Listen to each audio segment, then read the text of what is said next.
A ver, los logros básicamente es que ustedes conozcan estas enfermedades, estas infecciones, ¿no?, que causan este síndrome ictérico hemorrágico. Son varios, ya ustedes con seguridad saben de varias de estas enfermedades, de malaria, entre otros.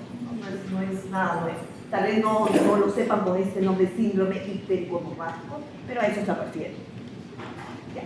Bueno, también es importante, que es lo que se busca en esta sesión, que aprendan los procedimientos diagnósticos microbiológicos más importantes para realizar el diagnóstico justamente de estos síndromes ictérico hemorrágicos, y finalmente conocer la importancia de las pruebas moleculares, ¿no?, para el diagnóstico de estas enfermedades infecciosas. A ver, cuando hablamos de síndrome ictérico hemorrágico, ¿no?, viene a ser una condición clínica compleja que se caracteriza por la presencia de ictericia, y también pueden haber manifestaciones hemorrágicas en las enfermedades que ustedes están viendo a continuación en pantalla, ¿no? Bueno, como sabemos, la ictericia viene a ser la coloración amarillenta justamente de la piel y mucosa debido a la alteración en los niveles de bilirrubina. Asimismo, también pueden haber algunas manifestaciones hemorrágicas, como les decía, que incluyen sangrados anormales, petequias, ¿no?, equimosis, tipo moretones, por ejemplo. Algunas de estas enfermedades, ¿no?, se manifiestan con estas manifestaciones hemorrágicas. Bueno, este síndrome puede ser resultado de diversas enfermedades, como por ejemplo la fiebre amarilla, malaria, dengue, leptospirosis, y también tenemos ahí la bartonellosis. Bueno, ahora vamos a ver, entrando ya a lo que es la fiebre amarilla. El día de hoy vamos a ver 5 enfermedades, ¿no? Comenzando con la fiebre amarilla. Justamente es una enfermedad viral, esta es producida por virus. Algunas de las que vamos a ver aquí van a ser producidas por virus y otras por bacterias. Vamos a comenzar con esta enfermedad viral. Esta es transmitida por el mosquito Aedes aegypti. Ya ustedes conocen a este mosquito, creo que aquí la gran mayoría está llevando parasitología, ¿no? Entonces ya deben haber también visto a este mosquito, que acaba siendo un vector, ¿no?, de varias enfermedades. Les comentaba que la fiebre amarilla, la enfermedad de la fiebre amarilla, es producida por un virus. Este virus es un virus ARN, como está aquí en la diapositiva. Pertenece al grupo de los arbovirus y es género Flavivirus. En este caso, el reservorio vienen a ser los humanos y también monos. Y la transmisión es humano, vector, humano. Aquí ustedes observan, ¿no?, el tipo de transmisión. Y algo también estaba olvidando comentarles, les decía que bueno, este virus es transmitido al humano o al mono por el mosquito, por Aedes aegypti. Pero no es este único mosquito, también tenemos a Haemobogus, el género Haemobogus. Entonces, por favor, tenemos a Aedes aegypti, que va a producir una fiebre amarilla urbana. Generalmente este mosquito, o se encuentra más en las ciudades, mientras que la especie Haemobogus produce una fiebre amarilla selvática. Encontramos este mosquito más en las regiones tropicales, en la selva. Entonces, no olvidemos, Haemobogus también acaba siendo un vector, ¿no?, que es importante en la transmisión. Bueno, les decía que la transmisión es en la región de la selva, urbano y también intermedio, regiones intermedias, entre selva y regiones urbanas, ¿no? Y la mortalidad puede haber, hay casos, ¿no?, donde lamentablemente se puede llegar a la muerte, cuando hay complicaciones, aproximadamente en el 50% de los casos. Bueno, esta enfermedad puede causar una serie de síntomas, por ejemplo, una fiebre leve, ¿no?, desde una fiebre leve hasta inclusive una hemorragia y un daño hepático, ¿no?, caso haya complicaciones. ¿Cómo es la epidemiología? Bueno, se extiende aquí a América Latina, a la región de las Américas y también en África. Entonces, dentro de América Latina hay países como Bolivia, Brasil, Venezuela, Perú, Ecuador, ¿no?, donde hay casos, ¿no?, de fiebre amarilla. Y continúa siendo un problema importante de salud pública, ¿no?, por ejemplo, en las Américas, a pesar, ojo, que hay vacunas contra la fiebre amarilla, pero sí, ese inicio está controlada, pero sí, aún hay casos, ¿no? Por ejemplo, al 2023, hasta el año pasado, de acuerdo a algunos datos epidemiológicos, bueno, les decía que justamente esta es una enfermedad, ¿no? Que es un problema de salud pública, y si ustedes viajan a algunas regiones donde hay casos de fiebre amarilla, son zonas endémicas, es necesario el carnet de vacunación, un carnet de vacunación internacional, ¿no? Se tiene que hacer una gestión si viajas a algunos países donde te requieren que tú presentes en el aeropuerto este carnet, ¿ya? Entonces ahí se hace una gestión para obtener este carnet internacional. No sirve ese carnet que ustedes tienen donde dice que están vacunados contra la fiebre amarilla, no, se hace una gestión que va a ser aceptado en diferentes países. Aquí en el Perú hubo un brote de fiebre amarilla en el año 1995, con 499 casos y 192 muertes. Como les decía, hoy en día sí, está más controlado, ¿no? Hasta el año pasado, por ejemplo, había menos de 30 casos por año. Bueno, de acuerdo a los datos de la OMS, nos indica que 200.000 nuevos casos se presentarán un poco acerca del vector de este mosquito, ¿no? Comenzando en que va a picar, va a ser el mosquito hembra, ojo. Es el mosquito hembra el que adquiere el virus cuando se alimenta de la sangre de un huésped virémico. ¿Qué quiere decir un huésped virémico? Un huésped, ya sea el mono o el humano, que ya tiene el virus, ¿no? Entonces tenemos a una persona, un humano que ya está contaminado con el virus, viene un mosquito, vamos a decirlo limpio, sano, y pica, ¿no? Se alimenta de la sangre de este huésped virémico, y ahí es donde el mosquito también adquiere el virus, ¿no? Entonces, el virus acaba ingresando al mosquito, va a infectar sus células epiteliales, llega inclusive hasta el estómago, luego se disemina, ¿no? Se va a diseminar llegando inclusive a las glándulas salivales, y es ahí donde se multiplica. Miren, acá abajo tenemos imágenes, ¿no? De microscopios, se hicieron estudios del mosquito, ¿no? Que estaba infectado con el virus, y a nivel del estómago se observó la presencia de virus, pero donde hay una mayor cantidad de virus, ¿no? Este virus va a proliferar hacia las glándulas salivales, donde van a alcanzar concentraciones altas de virus. Posteriormente, cuando ya se encuentra en las glándulas salivales, es ahí donde se libera el virus junto con la saliva. Recuerden que este mosquito va a picar, ¿no? Va a picar nosotros, seres humanos, y en el momento que pica va a regurgitar ese virus que está en la saliva, y es de esa forma que ingresa, no va a ingresar a través de la piel, a través de la picadura al humano. Bueno, como les decía, es de esta forma que el virus ingresa, ¿no? A través de la picadura del mosquito al ser humano. Bueno, aquí vemos algunas proteínas virales y la respuesta inmune, ¿no? El virus de la fiebre amarilla, por ejemplo, presenta la proteína E, tenemos aquí la proteína E, en la envoltura, se encuentra en la envoltura del propio virus, pero no solamente tenemos a la proteína E, ¿no? También hay otras proteínas como proteínas no estructurales, NS3, proteína no estructural NS1, pero justamente el sistema inmune reacciona frente a este virus una vez que el virus ingresa a nuestro organismo. Y les comentaba que había proteínas, la proteína E, por ejemplo, del virus, ¿no? Y ante esta proteína nuestro organismo va a producir anticuerpos, justamente anticuerpos neutralizantes anti-E, que van a bloquear la entrada del virus, y por lo tanto busca evitar que el virus se propague, a tratar de neutralizar al virus. También tenemos otros anticuerpos. Les comentaba que este virus que va a producir una fiebre amarilla, aparte de la proteína E que se encuentra en la cubierta, también teníamos a la NS3, a la NS4. Entonces van a producir anticuerpos contra esas proteínas, ¿no? El anticuerpo, por ejemplo, el NS3, que es una proteína no estructural del virus, ojo, que pertenece al virus, hay que tener cuidado. Aquí la anti-NS3 que ustedes observan es el anticuerpo contra NS3, ¿no? Entonces, este anticuerpo va a detectar las proteínas virales intracelulares cuando el virus consigue ingresar a las células para multiplicarse, ¿no? El anticuerpo va a detectar justamente a las proteínas virales, ¿no? Y el objetivo es neutralizarlo, eliminarlo.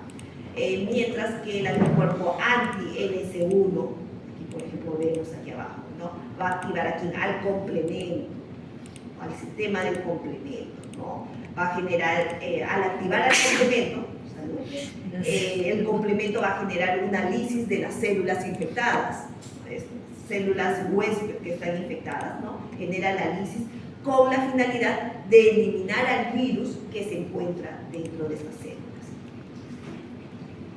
Bueno, la detección de estos anticuerpos, si vamos ya un poco a diagnóstico, si hablamos ya de diagnóstico, la detección de estos anticuerpos es importante justamente para el diagnóstico de la enfermedad en humanos, ¿no?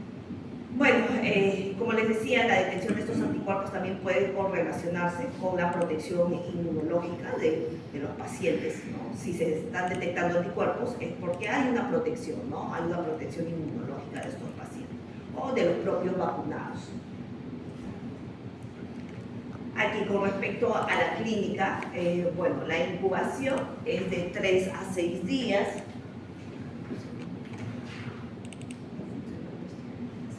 La incubación viene a ser de 3 a 6 días, ¿no? El inicio es súbito, aquí están los principales síntomas que se presentan: fiebre, calofríos, malestar general, ¿no? Dolor en la región bucosacra. Después vamos a ver la siguiente diapositiva, creo que esta, que hay una imagen justamente, ¿no? De la clínica. Asimismo, también se puede presentar el signo de Fayet, que se caracteriza por la fiebre que se presenta durante la clínica del paciente, pero aquí hay algo interesante: es una fiebre con disminución de la frecuencia cardíaca. Ahí, si bien es cierto, dice bradicardia sin fiebre, pero haciendo una fe de ratas es bradicardia con fiebre, ¿ya? Ese es el signo de fiebre, porque lo esperado, o en condiciones de una persona sana, ¿qué sucede? Cuando está sana, no, mejor dicho, cuando tiene algún problema, algún cuadro febril, lo normal es que al haber este aumento de temperatura, también aumenten los latidos, la frecuencia cardíaca. Eso es normal. Pero aquí algo característico de la fiebre amarilla, que se presenta fiebre, pero en lugar de aumentar la frecuencia cardíaca, ¿qué sucede? Disminuye. A eso se le llama bradicardia. La bradicardia es lo contrario a la taquicardia, obviamente, ¿no? Entonces es una característica, por ejemplo, de fiebre amarilla, el signo de Fayet. Bradicardia con fiebre. Ahí dice sí, pero ya saben ustedes, ya se hizo la aclaración, es con fiebre. ¿Perdón? Aclárale eso. Sí. Que es distintivo de otras. Sí, justamente enfermedades, característico. Fuera de lo que ya, o sea, ya les mencionó ello, entiéndase lo que dice la doctora, es más que característico, es lo que a ti te va a ayudar a hacer el diagnóstico diferencial con las otras enfermedades. Entiéndase lo que ha mencionado la doctora, por favor. Eso es importante porque van a ver ustedes en la parte de teoría que sale fiebre amarilla, dengue, chikungunya, creo, ¿no? Hay un cuadro, ¿no? Sí. Entonces ahí como que no está escrito eso que tú señalas, ¿no? Pero sí es importante tener. Ahí recalcar nuevamente. Sí, a veces ustedes hasta pueden leer signo de Fayet, pero exactamente, ¿qué es el signo de Fayet? Ya te lo describió, así a veces no te va a venir el nombre de Fayet, pero puede ver lo que te ha definido el autor, y eso es lo que hay que tomar en cuenta, ¿ya? Y como dice la profesora, es un signo importante que les permite a ustedes hacer un diferencial con otras enfermedades. Sobre todo aquí en estas enfermedades ictérico-hemorrágicas, algunas se parecen. Entonces es necesario ustedes, como médicos, ya ir haciendo un diagnóstico diferencial. Eso es lo que ustedes vienen haciendo en seminarios, ¿no? Cuando colocan diagnóstico diferencial con otras enfermedades, de acuerdo al caso clínico que vienen estudiando. Bueno, entonces volvamos. Como les decía, esta enfermedad comienza de forma súbita, ¿no? Y en el 15% de los casos puede progresar a ictericia, ¿no? Inclusive también se pueden producir hemorragias graves, pueden ser letales, lo que aumenta el riesgo de muerte. y entre el 25 y 50% de los pacientes pueden desarrollar una insuficiencia hepatorenal, ¿no? Lo cual puede generar o puede llevar al óbito a la persona en un plazo de 7 a 10 días. Aquí vemos justamente los síntomas típicos, ictericia, hemorragia, albuminuria, ¿no? Son que aparecen, que suelen aparecer, ¿no? Y también, bueno, en la parte pueden desarrollar una enfermedad subclínica, en todo caso, con pocos síntomas. Aquí lo que les decía, justamente vemos el cuadro clínico, ¿no? Lo que presenta el paciente que está con esta enfermedad, fiebre, ¿no? Vemos cómo la fiebre prácticamente se presenta durante todo el cuadro, es un síntoma ondulante, ¿no? Va aumentando, luego va disminuyendo y luego vuelve a aparecer. Tenemos también las cefaleas, mialgia, ¿no? Justamente la persona, aquí vemos a este niñito, ¿no? Probablemente está con fiebre, con dolor en el cuerpo, dolor muscular, ¿no? La persona quiere estar descansando, quiere estar echada, ¿no? Aparte de la fiebre, el dolor de cabeza, también viene la mialgia, con dolores musculares, ¿no? Y justamente en esta etapa que se produce en los primeros días, si ustedes observan acá abajo son los días, entonces en los primeros días se producen estos síntomas, también, ¿no? Coincide con la viremia. ¿Qué quiere decir la viremia, chicos? De virus, ojo, estamos hablando de virus, ya no estamos la cantidad, no la población, la carga viral en este caso. Entonces, hay una carga viral elevada en los primeros días, la persona está haciendo la infección o la enfermedad de forma activa, ¿no? En este caso el virus está proliferando. Bueno, siguiendo el curso de la enfermedad, en los días posteriores, a partir del día 4, ¿no? Algunos pacientes pueden progresar a una fase grave, ¿no? Acompañada de albuminuria, oliguria, inclusive también pueden estar acompañados de ictericia, hemorragia, ¿no? Con el pasar de los días, ¿no? Se pueden presentar. Además, también podemos observar en este gráfico la formación de anticuerpos. Si bien es cierto, hay una viremia en los primeros días, pero con el pasar de los días también, a partir del quinto o sexto día, ya el organismo, debido a la respuesta inmune, comienza a producir anticuerpos neutralizantes. Día 6, día 7, ya hay un aumento de estos anticuerpos neutralizantes. Y como veíamos aquí a este niñito también, de la forma como está echado, probablemente con dolor muscular, fiebre, también vemos en esta imagen, ¿no?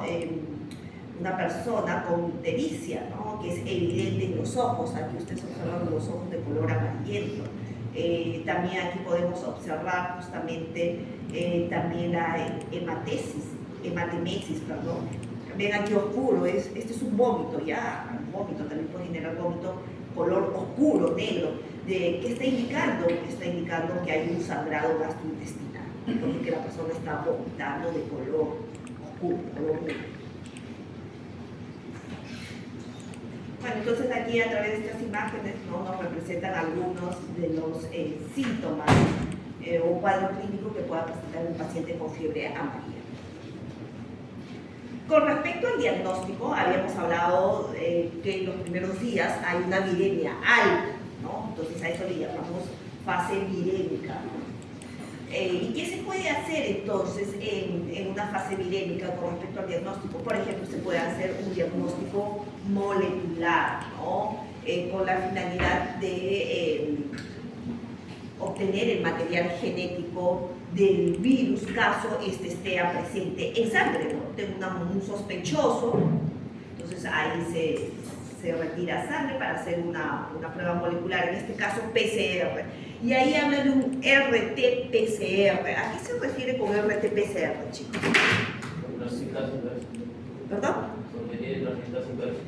Es un virus RNA. Cuidado con a veces confundirlo con RT de tiempo real. No es tiempo real, ¿ah? Porque también hay PCR de tiempo real, ya lo hemos visto en otras infecciones, ¿no?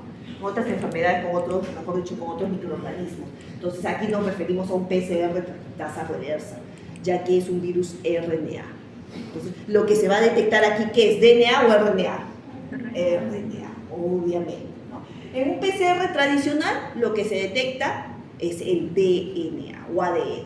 Entonces aquí hablamos de diagnóstico molecular, básicamente se detecta el ARN viral y se realiza una transcripción reversa seguida de una reacción de cadena de polimerasa, o sea, un RT-PCR, ¿no? Aquí en los primeros días, vamos a decir los primeros 6 días, que es la fase virémica. Y posteriormente ya se desarrolla una fase postvirémica, que sería una fase inmunológica, porque ¿qué se va a obtener? O mejor dicho, ¿qué se va a producir? Obtener, no, ¿qué se va a producir? Anticuerpos. Entonces estamos hablando de una fase inmune. Y aquí, ¿qué se puede hacer? Entonces, si estamos hablando de una fase donde se generan anticuerpos, se puede hacer un diagnóstico de tipo serológico, ¿no? Ahí se podría hacer un ELISA, por ejemplo, para detectar anticuerpos como IgM, ¿no? Y también hay otras pruebas serológicas. Si bien es cierto, el ELISA es lo más conocido y lo que ustedes también conocen, ¿no? No solamente a través de este curso, sino ustedes ya han visto también en cursos anteriores, ¿no? Están hechos seminarios, asumo. Entonces se puede hacer una prueba serológica, un ELISA, pero también tenemos otras pruebas, por ejemplo un aislamiento viral, ¿no? Se puede hacer un aislamiento viral haciendo cultivo celular, que no es tan, para diagnóstico no es tan común hacer, ¿ya? Generalmente se hace más en investigación.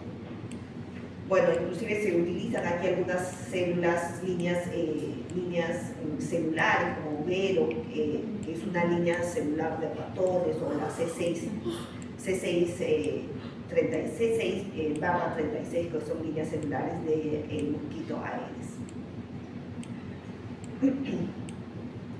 Entonces es importante, ojo, aquí tener presente, por ejemplo, este gráfico, ¿ya? Este gráfico es bastante explicativo. Fase virémica, diagnóstico molecular. Fase postvirémica, diagnóstico serológico. Básicamente se detecta IgM. Bueno, ahora pasando a otra enfermedad, ¿no? Dentro de este grupo de las enfermedades ictérico-hemorrágicas, tenemos a leptospirosis.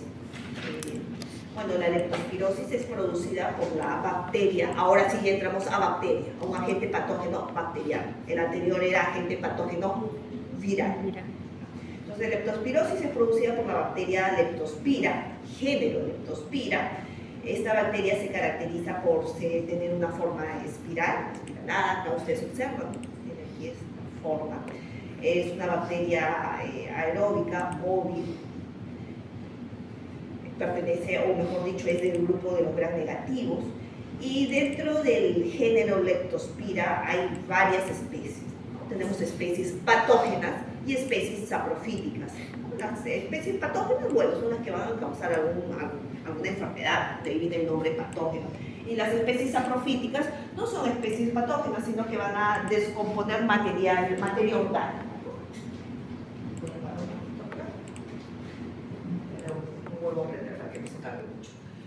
Bueno, les decía que dentro del género Leptospira hay unas especies que son patógenas y otras especies que son saprofíticas. Una especie importante patogénica es la Leptospira interrogans. Y una especie importante o representativa, de acuerdo a los estudios que se han hecho, saprofítica, es la Leptospira biflexa. Aunque el día de hoy el que más nos interesa es la patogénica, ¿no? Y dentro de la especie patogénica, que es la Leptospira interrogans, hay una subclasificación. O sea, esta bacteria, esta especie, mejor dicho, Leptospira interrogans, presenta 23 serogrupos y más de 250 serobares. Son 0 variedades, 0 tipos. Igualmente, la biflexa también encontramos más de 60 serotipos, ¿no? Entonces, ¿qué nos quiere decir estos datos? Que esto es una bacteria que presenta varios serotipos, tanto en especies patogénicas como en especies saprofíticas. Aquí, bueno, tenemos básicamente en la parte superior, como ustedes ven, reino, división, orden, familia, género, que es la clasificación taxonómica. Todos los microorganismos tienen una clasificación taxonómica. Tienen un reino, provienen de un reino, de una división, de un orden.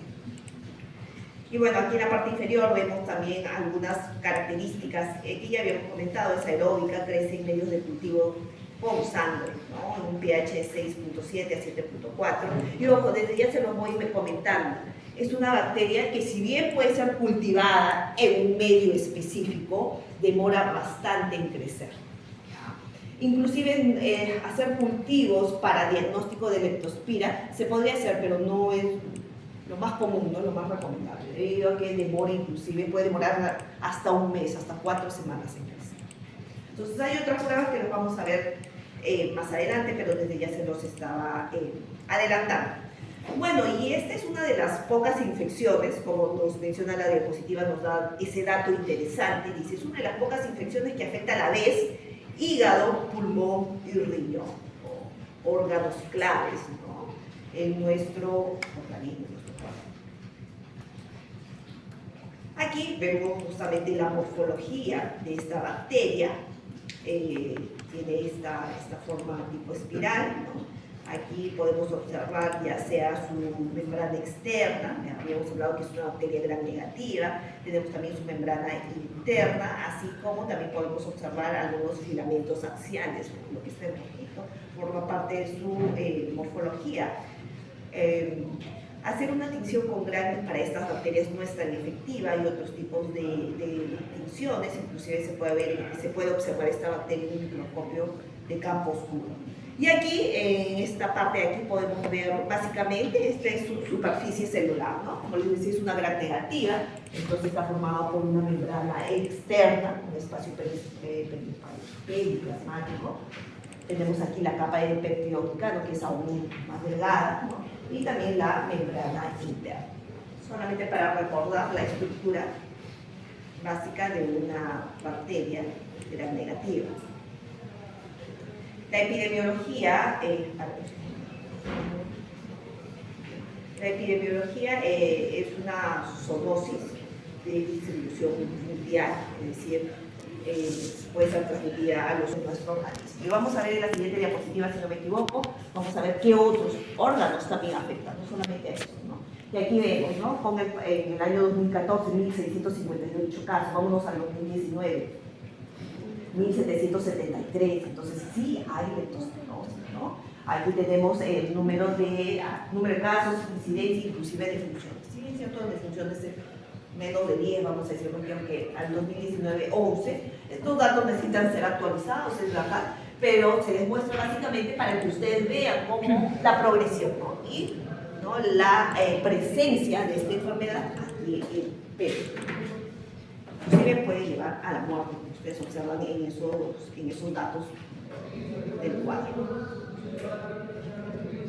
Bueno, y básicamente esta enfermedad es frecuente en zonas afectadas por huaicos, inundaciones, lluvias.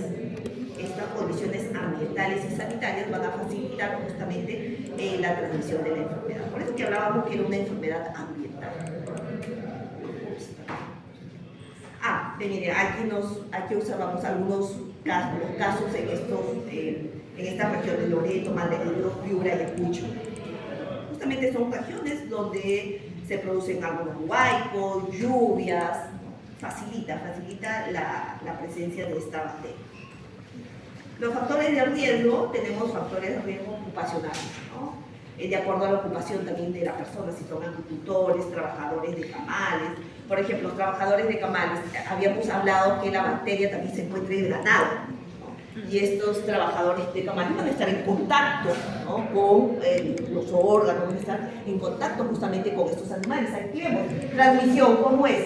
Contactos directos con sangre, orina, no solamente, si bien es cierto con la orina, que decíamos era lo más común en el caso de las ratas, pero cuando son otros reservorios, otros animales, también el estar en contacto con los tejidos u órganos de animales infectados, también se puede de esa forma transmitirse al hombre, ¿no?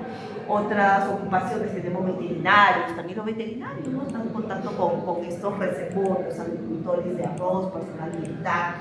Tenemos también factores de riesgo familiares, los propios animales domésticos, también tu perrito está con leptospirosis, ¿no? Entonces tú al limpiar el piso o estar en contacto con él también te puede transmitir, ¿no? En el caso de los perritos, hay vacunas, ¿ya?, contra la leptospirosis. Hablo de perritos porque usualmente una de las mascotas más comunes que tenemos en casa. El ganado también, ganado doméstico, ojo, a nivel de lo que es familiar, el desagüe, cuando hay lluvias, ¿no? Ambiente urbano, infestación domiciliaria con roedores. Y aquí tenemos algo interesante, miren. Tenemos aquí, dice, Iquitos 2012, ¿no? Sabemos que es una región donde llueve bastante, muchas de las veces se acumula esta lluvia, o cuando hay huaicos, ¿no? Las personas salen y tienen que hacer, bueno, limpiar, retirar el agua, muchas de las veces, ¿no? Están simplemente con salares, están con el pie más expuesto, y esta bacteria entra, ¿no? A través de la piel, cuando hay alguna laceración, o también puede entrar a través de las mucosas, boca, ¿no? Ojos, nariz. La persona está ahí limpiando el agua que ha entrado a su domicilio, pero debe estar protegida, mínimo estas botas de gel, no he visto las botas de gel, ¿no? Para evitar que también ingrese la bacteria a través de la piel, ¿no? Recreacionales, por ejemplo, las piscinas, ¿no? Bien, los ríos, la secanotaje. Y aquí la patogenia, comentaba de que, bueno, esta es una enfermedad que va a afectar principalmente al riñón, a pulmón, a hígado, pero también, ¿no? Se va a extender, se puede extender a nivel del ojo, ¿no? Puede producir inflamación a nivel de la conjuntiva, de la uvea. También a nivel de los músculos puede producir una miositis, inclusive puede llegar hasta el sistema nervioso central, produciendo una meningitis. Y hablábamos que también puede causar una hemorragia, porque justamente afecta a las células endoteliales.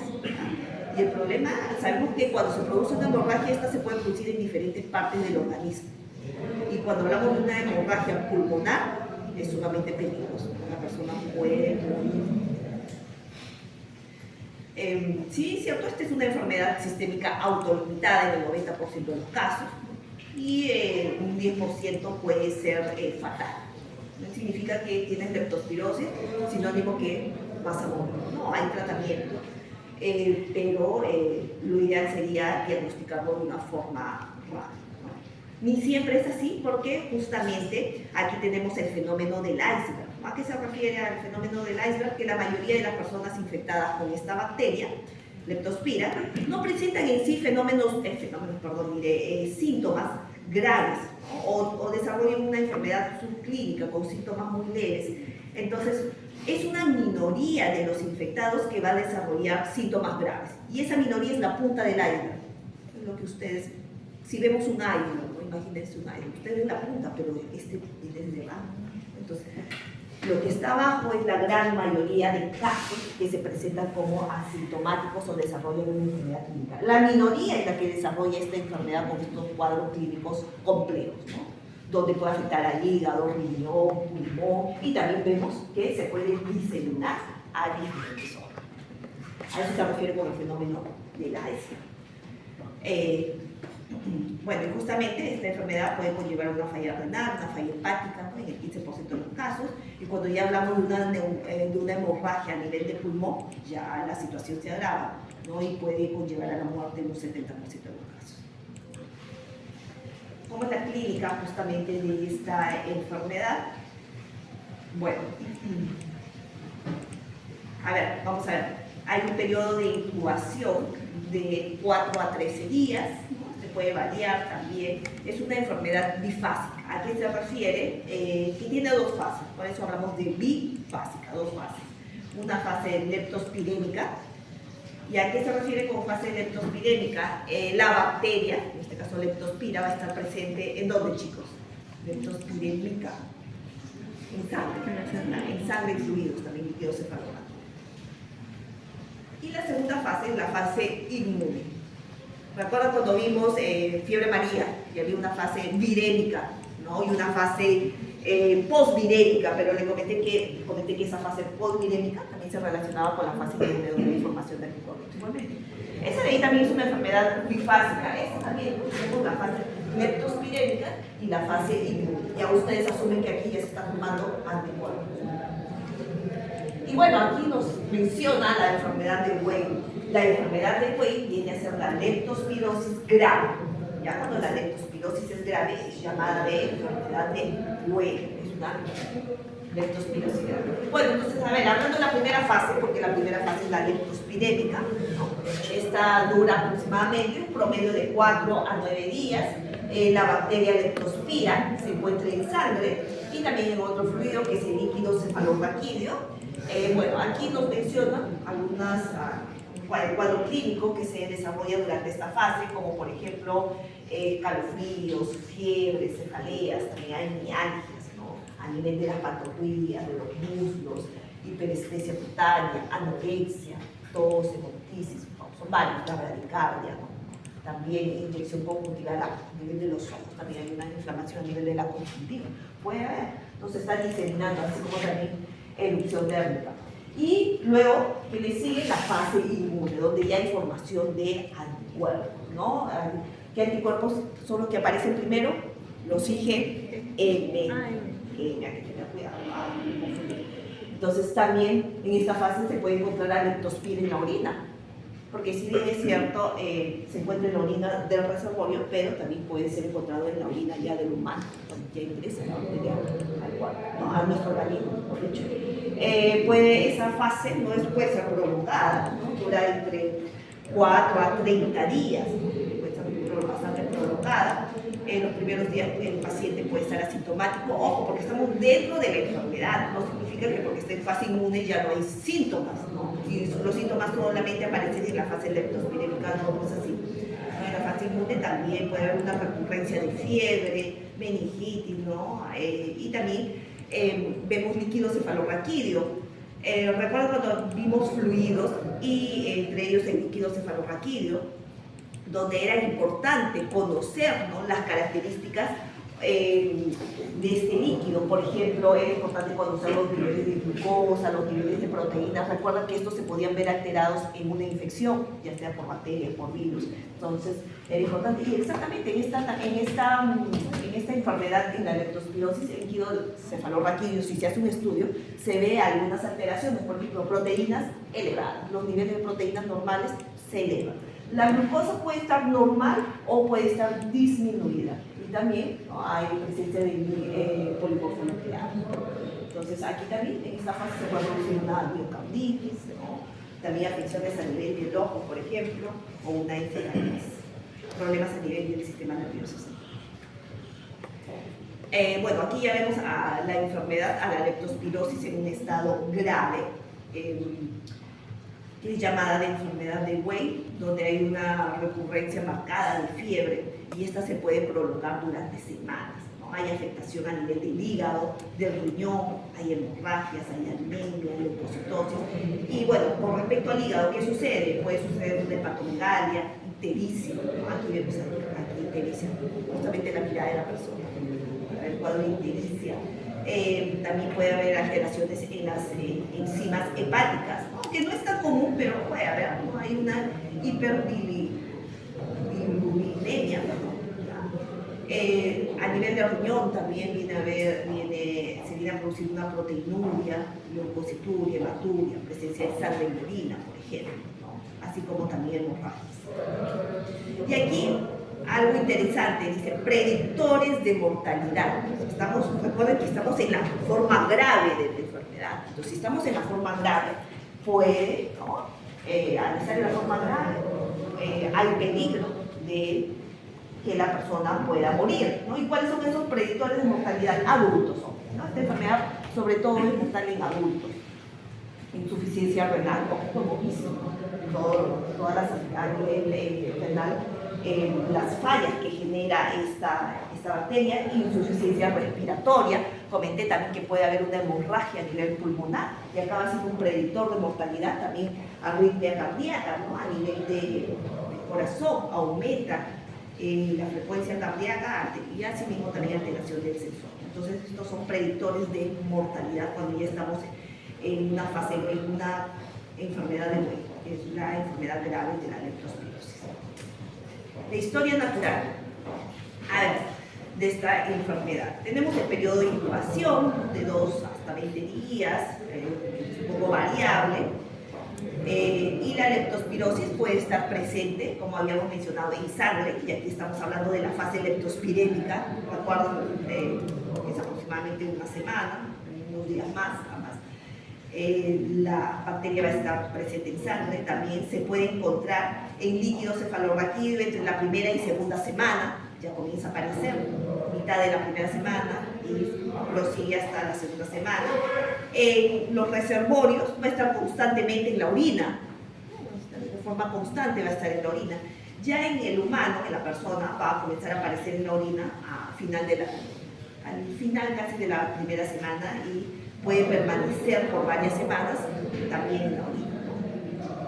Con respecto a la concentración de los anticuerpos, esta básicamente comienzan a formarse anticuerpos casi ya al final, en la mitad de la primera semana, ¿no? Y ojo, vemos una concentración elevada desde los primeros días, ¿no? De IgM, que son las primeras que aparecen, ¿no? Y en la segunda semana aparecen las IgM, las cuales pueden permanecer inclusive meses o años. Y con respecto a la bacteria, al estar esta presente en sangre, en líquido cefalorraquídeo, en orina, se podría hacer un cultivo. En sangre, acá la fase de Kuznets y luego todo esto es la fase inmune. Entonces, se podría sí hacer cultivos en sangre, líquido cefalorraquídeo, cultivos de orina, ¿no? Y la serología, obviamente, podría ser a partir de la segunda semana, ¿no? Donde aparecen los anticuerpos.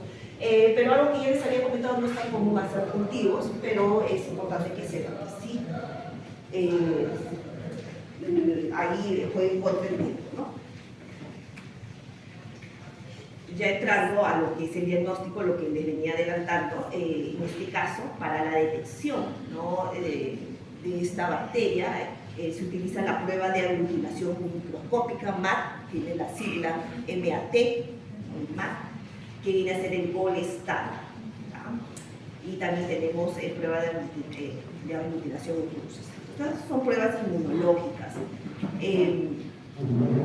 Aquí ustedes observan aquí, ¿no? Justamente esta prueba de aglutinación, ¿no? ¿Qué es lo que sucede? Se utiliza el suero del paciente, el suero sospechoso, ¿no? Y si este suero se va a incubar con anticuerpos de leptospira. Luego se deja incubando y posteriormente esta muestra es llevada al microscopio. Entonces, si hay aglutinación, ¿qué quiere decir? Que en esa muestra de suero hay anticuerpos que han reconocido a esos antígenos por los cuales se ha incubado el suero. De esa forma, estamos haciendo esta prueba de aglutinación microscópica. Aquí también tenemos rápidamente este cuadrito donde vemos diferentes pruebas. Serología, que se utiliza una muestra de suero agudo, una muestra de suero de una persona convaleciente. También se puede hacer PCR, ojo, también estábamos hablando del MAT, de la prueba de aglutinación, que es una prueba inmunológica, pero también se puede hacer una prueba molecular, en este caso un PCR, para detectar al DNA de la bacteria. ¿Ya? Se puede hacer un aislamiento y un PCR. ¿Qué se utiliza? Sangre, se puede utilizar la sangre del paciente, el líquido cefalorraquídeo también se puede utilizar con el paciente, la orina, se puede hacer, cuando hablo de aislamiento también se podrían hacer cultivos. Y ya les dije que no es tan factible hacerlo porque demora, pero también se puede aislar la bacteria a través de cultivos, ¿no? Se utiliza orina. Ojo, se puede hacer un PCR utilizando un tejido, ¿no? Ya que sabemos que esta bacteria se va a diseminar por diferentes partes del organismo, también se puede utilizar algunos tejidos, ¿no? Pero eso más que todo, más para investigación se hace. Acá abajo tenemos otro. Y también se puede hacer una histopatología, donde se utiliza el tejido, ¿no? De hígado o riñón.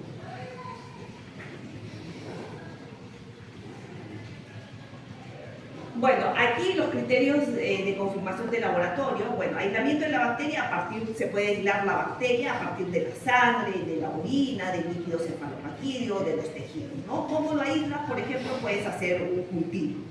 ¿Se puede detectar el DNA o el ADN? Sí. ¿A través de qué? ¿Qué técnica? PCR, lógicamente. Se puede hacer un PCR, ¿no? A partir también de sangre, orina, líquidos cefalorraquídeos, tejidos, también se puede hacer un PCR a partir de estas muestras. La seroconversión, ¿no?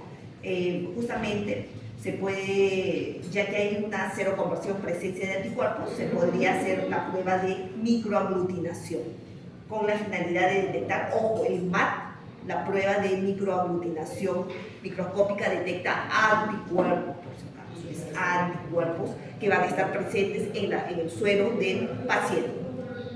Caso este fuera positivo, si al final es negativo no se va a detectar nada, obviamente.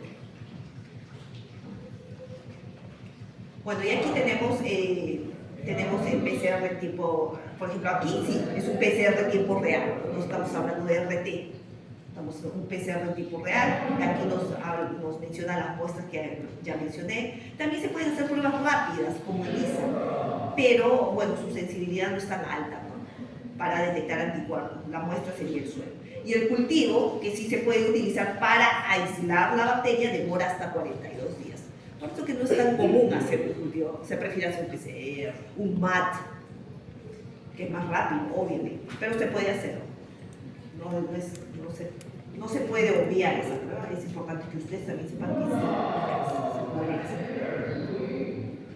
El dengue, bueno, ya pasamos a la tercera enfermedad civil. Antes que pase el dengue, ¿cuánto dura la enfermedad? Puede durar hasta un mes. ¿Desde cuándo? ¿Desde cuándo? ¿Cómo que desde cuándo? Porque primero es la fase de gestación. Pero eso es parte de la enfermedad. Porque dice primera fase. Eso no entiendo. Sí, pero son fases que todo eso es parte de la enfermedad. No puede decir es fase lactospirémica, pero todavía la persona no estoy hablando de la enfermedad porque es parte de la enfermedad, no es parte de la enfermedad. O sea, comienza desde que Tú lo comienzas, está incubando, ahí todavía no hay manifestaciones clínicas porque la bacteria está incubando, pero ya hay algunas en la fase lactospirémica hay manifestaciones. Acá, la clínica, ¿no? ¿Qué hay en la fase leptospirémica? 4 o 9 días, se inicia toda la leptospira interesante, pero hay mialgias, hay insuficiencia cutánea, tos, taquicardia. entonces desde ahí empieza la enfermedad. La de Wayne, perdón, yo te entendí de la leptospirosis. Disculpa, yo creía que estabas hablando de la leptospirosis en general, porque no te entendí en eso que... No, la enfermedad de Wayne comienza ya cuando ya estamos en la leptospirémica, pero ya están habiendo complicaciones. No te puedo decir exactamente, empieza en el día 10, en el día 11, porque recuerda, se está diseminando la bacteria, ¿no? Entonces, a ver, vamos a ver la leptospirosis. Disculpa, te había entendido la leptospirosis en general, porque no te entendía tu pregunta. ¿Y por qué dice primera fase?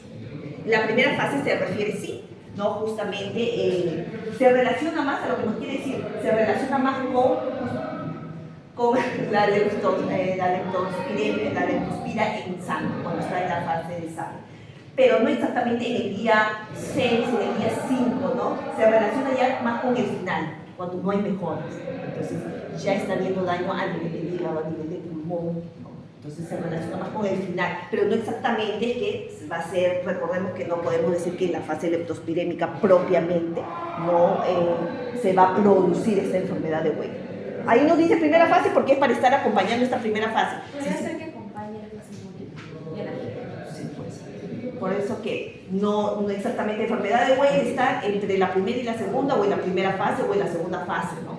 En la primera fase no te puedo asegurar que va a aparecer una enfermedad de Wayne porque recién se está instalando el virus, ¿no? Y recordemos que la enfermedad de Wayne es una leptospirosis complicada, cuando ya se está generando mucho daño, complicada, mejor dicho, grave. Es una leptospirosis grave.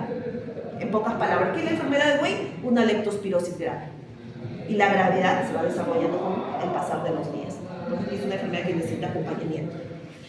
Han puesto primera fase para acompañar, de acuerdo a la primera fase, cómo se va desarrollando el paciente. ¿Ya?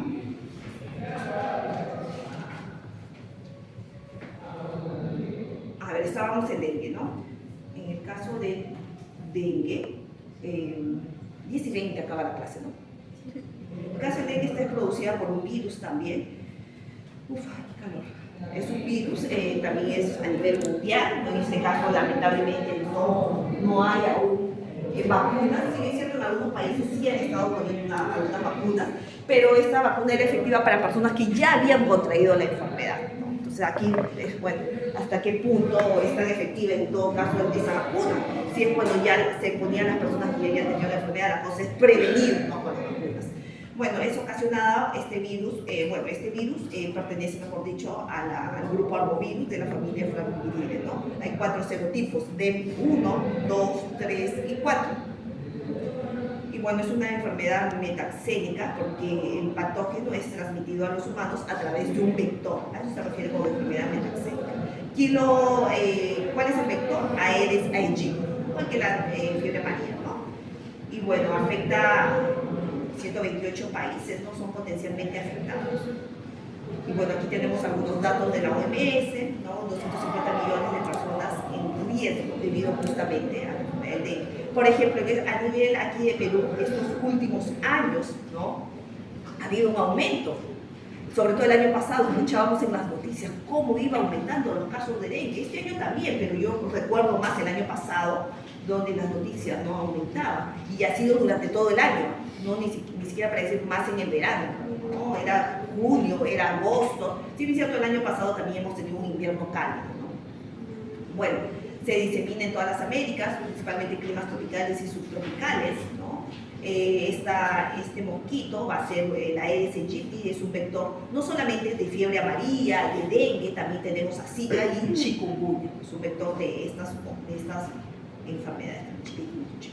Bueno, básicamente se desarrollan las larvas, se van a desarrollar en agua limpia, ¿no? Bueno, y como ya les había comentado, es el mosquito hembra el que va a picar, ¿no? Y aquí, bueno, ¿en qué horario pican? Porque tiene un horario, ¿ah? De 3 a 4 horas después del amanecer y 3 a 4 horas antes de oscurecer. En la mañana, en la noche, ya cuando está amaneciendo en las primeras horas y cuando está oscureciendo antes de oscurecer completamente, ¿no?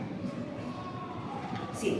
Bueno, ¿qué sucede? Después de 7 a 10 días de haberse contaminado el mosquito, el virus se replica en las glándulas salivales, ¿no? Entonces eso le permite transmitirlo a los humanos en las próximas picaduras. Aquí, casos de dengue 2019, de hace unos años atrás, tenemos estas regiones, miren, región roja, amarilla, verde, ¿no? Las regiones rojas, aquí en estas zonas tropicales sobre todo, donde hay mayor número de casos. Tenemos Madre de Dios, Loreto, Cajamarca, San Martín, Tumbes. Habíamos dicho que básicamente se produce esta enfermedad en lugares tropicales, subtropicales, pero vimos que el año pasado, por ejemplo, estoy trayendo bastante este ejemplo el año pasado porque es un ejemplo bien próximo, ¿no? Aquí en Lima también estaba aumentando el número de casos. Sabemos que Lima no es exactamente un lugar tropical o subtropical, pero también estaba habiendo un aumento de casos aquí. Por eso es importante seguir las medidas de sanidad, ¿no? Evitar guardar agua en los baldes, ¿no? Es ahí donde se va a reproducir, se van a desarrollar estas larvas y otro tipo de medidas sanitarias. Bueno, con respecto al curso clínico, tenemos los días de la enfermedad. Bueno, tenemos la fase febril, acá la fase febril que se produce en los primeros días. Se produce una fiebre alta, alrededor de 40 grados, ¿no? En esta fase hay presencia de virus activo en la sangre. Y bueno, estamos ya hablando de una viremia, ¿no? Recordemos que ahora hemos vuelto a virus. Estábamos en bacteria con leptospirosis, ahora estamos en virus, hay que ubicarnos, ¿ah?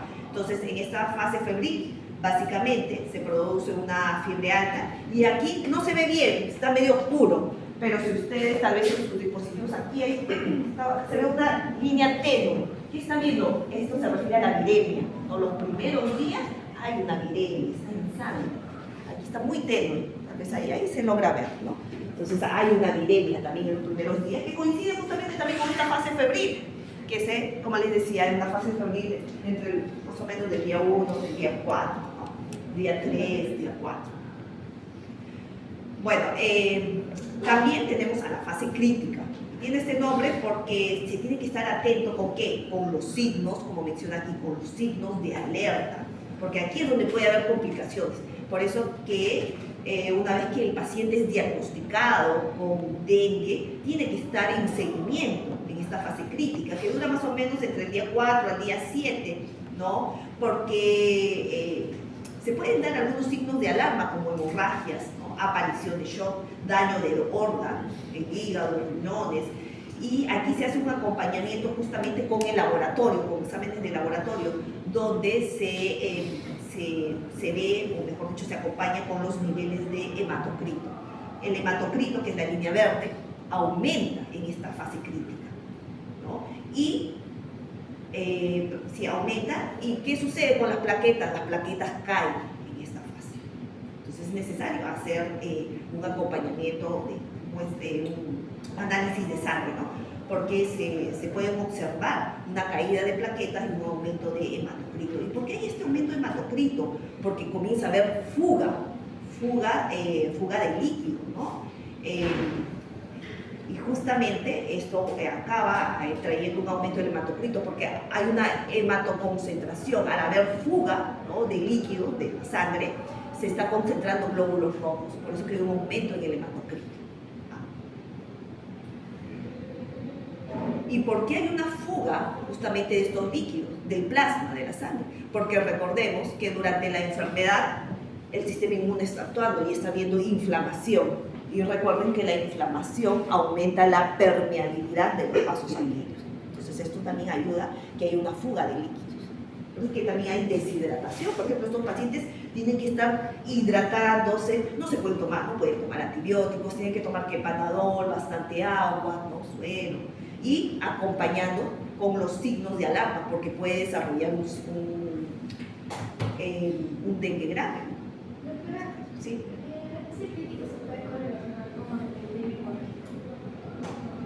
Sí, hay signos y justamente aquí justamente tenemos, ¿no?, características.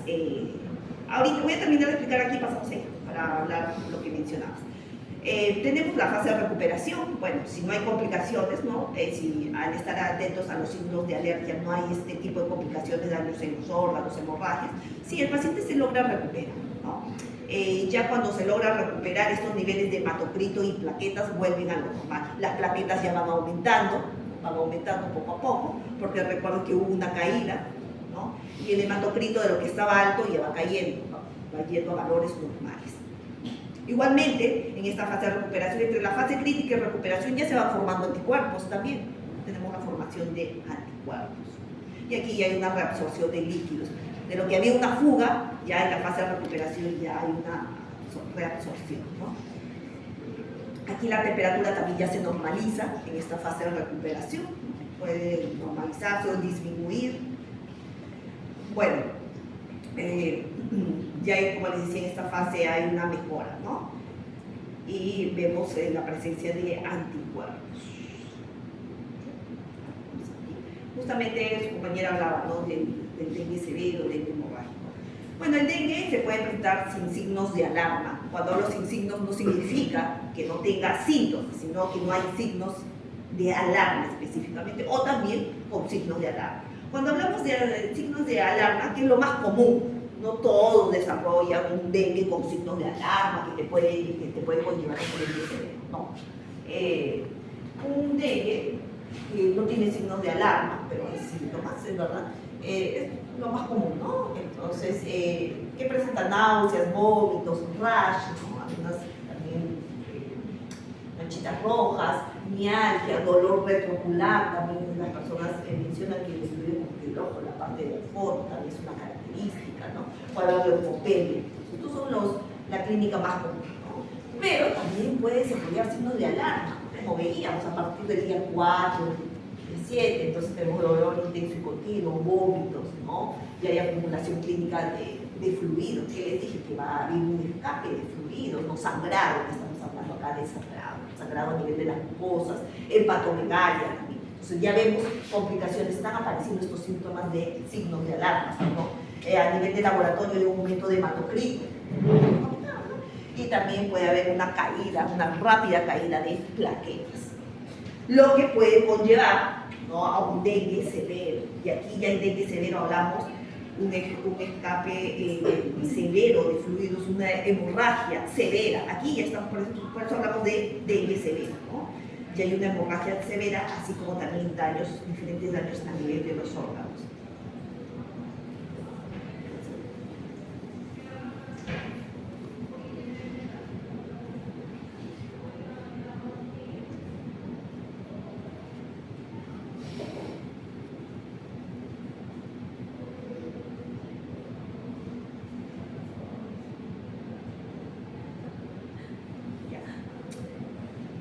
A ver, aquí con respecto a lo que es el laboratorio, estábamos hablando justamente de cómo se va desarrollando la enfermedad, ¿no? Entonces es importante ubicarnos. Tenemos un periodo de incubación donde el virus está incubando, pero no lo contamos, ¿no? Comenzamos a contar los días a partir de cuando aparecen los síntomas. Entonces, pero bueno, el periodo de incubación previo a la aparición de los síntomas, lógicamente, habíamos hablado de una fase virémica, ¿no? Los primeros días. Entonces aquí se puede detectar el RNA viral o el ARN viral. Entonces se pueden hacer pruebas, ¿no? Para detectar este RNA viral. Y aquí tenemos también, ya conforme van pasando los días, aproximadamente en el día 6 y el día 7, ya formación de anticuerpos, ¿no? La fase inmunofase celular. Y bueno, aquí nos mencionan, el periodo de incubación es aproximadamente de 3 a 6 días, ¿no? En el mosquito de 7 hasta 14 días. El mosquito demora un poco más, porque ellos también tienen su fase de incubación, ojo, no solamente nosotros. Aquí con respecto al diagnóstico de dengue, aquí hay algunas pruebas. En los 5 primeros días, ELISA, ¿no? Donde se detecta este antígeno, recuerdan el NS1, cuando hablábamos. Aquí también se presenta, ojo, el NS1, habíamos hablado de la proteína NS1 en donde, en fiebre amarilla, ¿no? Pero acá también hay esta proteína no estructural NS1, ¿no? Que se puede detectar en los primeros días. Recordemos que el virus está en sangre, en los primeros días hay una viremia alta, entonces se puede detectar, ¿no? Este antígeno que está evidenciando, si se detecta, ¿qué evidencia? La presencia del virus en la sangre del paciente. También se puede hacer un PCR, ¿no? Recordemos que está en los primeros días, hay viremia, entonces se puede detectar el RNA, ¿no?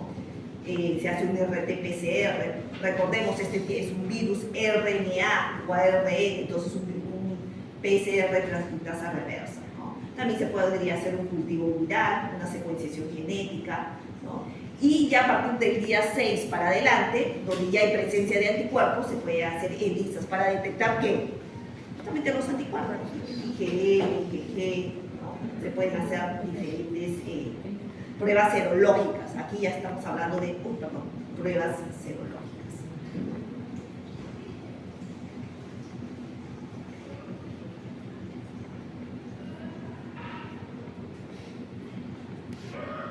Bueno, aquí tenemos el ELISA, volviendo a lo que son las pruebas, les decía que a través de ELISA podemos detectar este antígeno, el NS1, que va a ser una proteína, que también está presente, ¿no? Aquí en este virus. Es una proteína no estructural, es altamente conservada. Aquí te describe un poco a la proteína, la NS1, justamente. ¿No? Es, como les decía, es altamente conservada, es producida por el virus del dengue, ¿no? Y generalmente cuando el paciente está con dengue, ¿no? Bueno, el médico te manda a hacer, vas al laboratorio y te sacan una prueba y eso te hace un ELISA, ¿no? Y bueno, si sale positivo te pueden hacer un PCR. Esta es una de las pruebas también más clásicas también que se hace, ¿no? Un ELISA para detección, en el diagnóstico me refiero, ¿no? Estamos hablando de diagnóstico. Esta ELISA para detectar, ¿no? A este antígeno. Que menciona, se encuentra asociada a la membrana del virus y también se puede encontrar de forma libre, ¿no? Aquí podemos ver justamente el virus, el RNA viral, ¿no? Y vemos el gen que va a dar origen a esta proteína, la proteína no estructural NS1, ¿no? Que sirve justamente como algo para ser detectado. Se utiliza como muestra suero del paciente y generalmente se detecta en los primeros días. Ya cuando, ya han pasado más días, ¿no? Desde que el paciente tiene los síntomas, tal vez pasó una semana y el paciente no sé, está con dudas, será, no será, y pasan los días, no sé, creo que es un resfriado, me duele el cuerpo, estoy con fiebre, duda mucho, ¿no? Ya pasó como una semana, pero es peligroso porque se puede presentar complicaciones, entonces apenas hay algunos síntomas, la persona tiene que ir a emergencia, al médico, ¿no? Y ver tal vez que puede ser un dengue, porque al inicio lo confunden con un resfriado, me duele el cuerpo, estoy con un poco de fiebre, ¿qué será? Entonces era algo viral, ¿no? A veces una virosis que estás con un resfriado, ¿no? Pero la verdad puede ser dengue.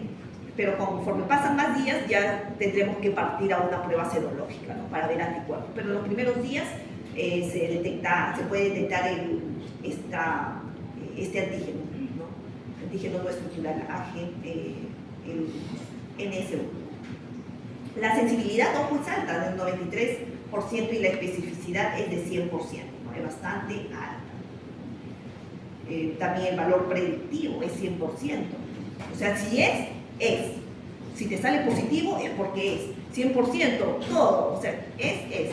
Valor predictivo es también alto, 97%. Si no es, 97% de las probabilidades es que no sea. Un 3% es bajo, que tal vez hubo un falso negativo. A eso se refiere con valor predictivo positivo. Cuando es. Valor predictivo negativo es cuando no es, probablemente no sea. Y es alto, 97.3. Aquí tenemos pruebas inmunocromatográficas. No sé si han visto los cassettes, ¿no? Del dengue. Hay unos cassettes que son pruebas. ¿En qué están basadas? ¿En qué técnica de inmunodiagnóstico? En inmunocromatografía, ¿ya? Y ojo, ¿no? Su sensibilidad, lógico, no es tan buena como ELISA, ¿no?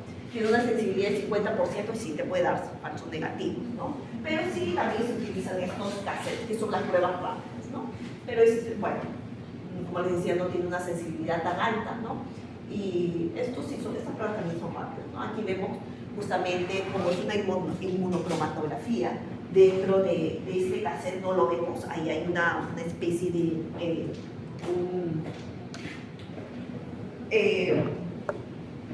no se le dice papel, pero tiene un nombre específico. Tenemos un material de nitrocelulosa que va a permitir que el antígeno vaya migrando, porque lo que se coloca ahí es una muestra de sangre. Entonces va a ir migrando y esa membrana de nitrocelulosa va a estar embebida de antígenos. Y si en la muestra de sangre hay anticuerpos, se va a cubrir, se va a reconocer. Y luego se observan las banditas, ¿no? Se observan las banditas en estos cassettes de inmunocromatografía. Chicos, un segundo. ¿Qué? No, sí, normal. Ay. No. Iba a ser freeze y no sé qué he hecho. ¿Ver? No, no sé, ¿cómo voy a mancharlo? La pantalla de esta muy extraña. Y ahorita parecido. Yo ni no tengo. Pero yo no lo veo, no te hubiera dado cuenta, ¿no? Claro,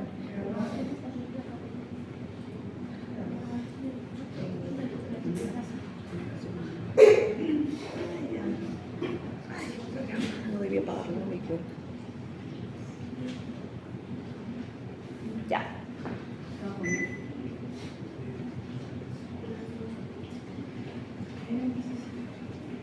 Está en creo que está en otro tema.